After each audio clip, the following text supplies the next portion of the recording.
So in October of 24, it was an average of 10 of these flights every day. And then this most recent October, it was 33 on average every day. And that's just shuffling people around in the United States. The government was taking steps to reduce the transparency associated with these flights. And then in the spring, they weren't showing up on the schedule anymore. And I learned that most of the deportation fleet had been added to the FAA's privacy list, so they don't show up. It's the same thing that like Elon and Taylor Swift use, so the other nerds like me can't keep track of them. You can help build the only independent news outlet, always on the ground with the people, for as low as 16 cents a day. Corporate media, they've been lying to us for years, and you're going straight to the people. Flint, Michigan. Brooklyn, New York. Government sending one more you to the residents of Chicago. We need as many independent voices as possible, and that's why what you guys do is so important. Covering what the corporate media covers up.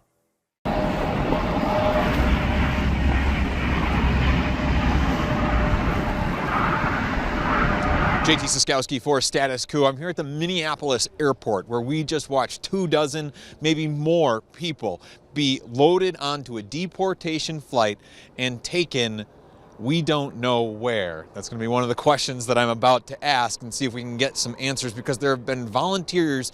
I don't know, do you want to call yourself a volunteer or what you do exactly? But I'm standing here with Nick, who spends quite a bit of his time watching these deportation flights and documenting what happens out here. Nick, let's start right there. How do you characterize what you do? I would say that I'm self-employed in commercial flight data analytics. So this is kind of my jam. Paying attention to the comings and goings of airplanes here at Minneapolis, especially just as it's a hobby that was able to turn itself into a job. And so I've noticed that as the year has been progressing, the number of flights here at MSP continues to increase. And another thing that was concerning to me was that the government was taking steps to reduce the transparency associated with these flights. For years, they've been operated by commercial charter airlines, and schedule information was public. You could look at a flight tracking website like FlightAware or FlightRadar 24, and you could see when they were coming or going. And then in the spring, they weren't showing up on the schedule anymore. And I learned that most of the deportation fleet had been added to the FAA's privacy list, so they don't show up. It's the same thing that like Elon and Taylor Swift use, so the other nerds like me can't keep track of them. Same thing now, but with these flights. And another thing that happened was they started using their own call sign.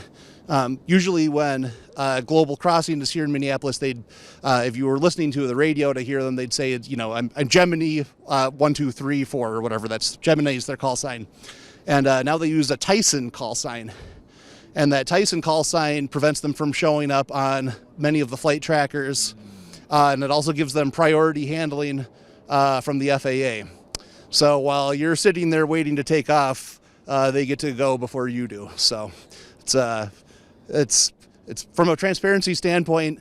If they were reducing transparency, I wanted to know why they were doing that. I had to look closer, and so I've gotten a lot more interested into it, into all of this since that happened.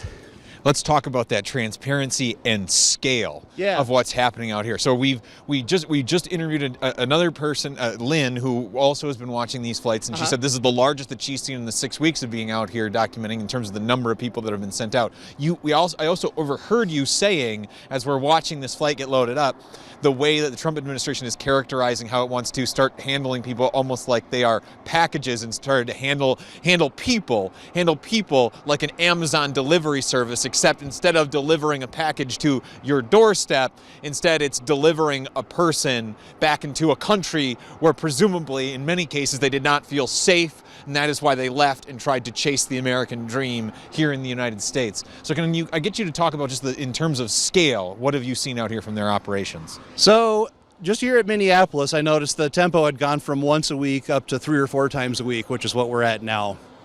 And from what I've seen from reporting that other human rights groups have been doing, one of them was compiling statistics just on the year-over-year from October 24 to October 25. There was an increase of more than 3 times in the number of these domestic flights taking place, just moving people around within the U.S. for ICE. So in October of 24, it was an average of 10 of these flights every day, which is still a lot. And then this most recent October, it was 33 on average every day. And that's just shuffling people around in the United States. And there are interviews out there with leadership from DHS and ICE where they're talking about these ICE air operations as something akin to FedEx or Amazon, where you have a hub where you're taking people and processing and sorting them there. And that's, it's just gross. It's terrible. Yeah, many of the flights here end up in Alexandria, Louisiana. I think the one that's behind us today is going down to Harlingen, I think is the pronunciation, HRL in Texas, another similar facility. And it's terrible to see. Why do you feel compelled to do this work? Well, the government doesn't want us seeing it. So why is that? Would be fundamentally if they're proud of the work they're doing, you think they would be advertising it and wanting us to see what's going on. My hunch is that they're afraid that people are realizing that these aren't all violent criminals that are getting taken away. And perhaps there may be a few that do have a background like that, but it's not a majority. It's a small minority. And, these people aren't the worst of the worst. They're the parents of your friends or of your kids' friends at school. For many people watching, they're your parents that are in danger from all of this. And, when the Supreme Court that's packed with Trump's own people had to tell DHS and ICE to tap on the brakes and slow down like this because there wasn't enough due process, that should be a pretty big red flag waving in front of anyone's face. The due process is supposed to apply to anyone on U.S. soil, not just U.S. citizens. And the point of much of the Constitution is to protect us, the people, from them, the federal government. And so this overreach where you have federal goons coming around and taking people, nonviolent people, out of the communities is just gut-wrenching, and it's wrong, simply and plainly. That's not some fringy left-wing nonsense. That's basic civics, right? So I don't understand why we need everyone to stand up and look for peaceful, safe, and legal ways, creative ways to slow down and put a stop to all of this, because it's just wrong, plainly and simply. That's not fringe partisan talk. That's just basic civics. Yeah, though the Constitution sounds more and more like a left-wing rag when you start to consider things like due process and the state of that here in this country right now. But that aside, I won't ask you to comment on that, Nick, because it's not really necessarily what we're out here to do. Walk us through what it's usually like here, the process. When you're observing, what happens? The plane rolls up, and then what do you see? So the usual process here at Minneapolis and many other airports across the country is the airplane lands. The people from the airplane, ICE people that are riding with the airplane will get out. They'll unload the shackles from the cargo hold, lay them out on the ground. On Tuesday, I witnessed that myself. They were unfurling the shackles and laying them out on the icy tarmac. A convoy of vans will come in. Usually here, it seems like it's 3 or 4, but sometimes more.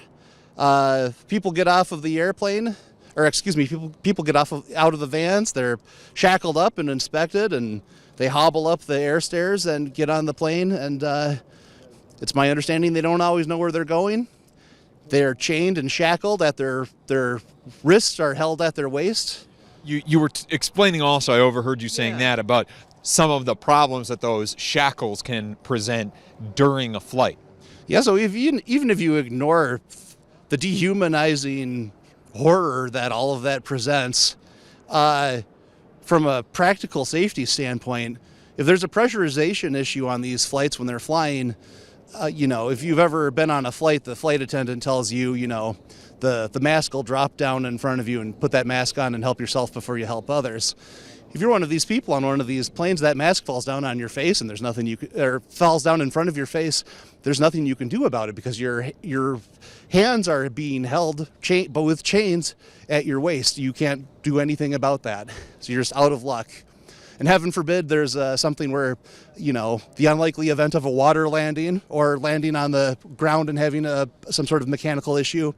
If your feet are chained together, you're not going to be able to get off of the plane. The reporting from ProPublica said that flight attendants for Global Crossing, I believe it was Global Crossing, were told that that's not their problem to worry about. You get yourself off of the plane, and the deportees are not your concern. And so that's horrible from their safety standpoint. It's horrible from a standpoint of any first responders who have to come to that scene and are going to be dealing with people who are stuck on an airplane and aren't mobile because they're chained, their legs are chained together. You can imagine the chaos of being in a wrecked airplane and having things snag on sharp edges and that. It's horrible. So it's not safe, it's dehumanizing. It exposes not only the deportees to risk, but also our first responders. I mean, again, plainly and simply, this is something that should be a concern to anyone. This isn't some hippy-dippy left-wing nonsense. This is plainly wrong. And everyone needs to be standing up for it. It's happening right. There's even more vans there now, which is, I haven't been paying attention, but that's unusual to see. So I don't know if other people have been keeping a close eye on that, but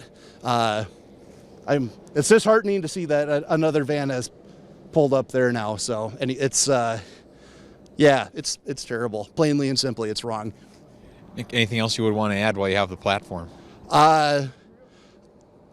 Just people should pay attention to what's going on and do in whatever capacity you have. There's something you can do to help out your neighbors. This isn't just a problem here in Minnesota. These flights are taking place all across the United States. There are children in their homes now who are terrified that their mom and dad aren't going to be home tonight.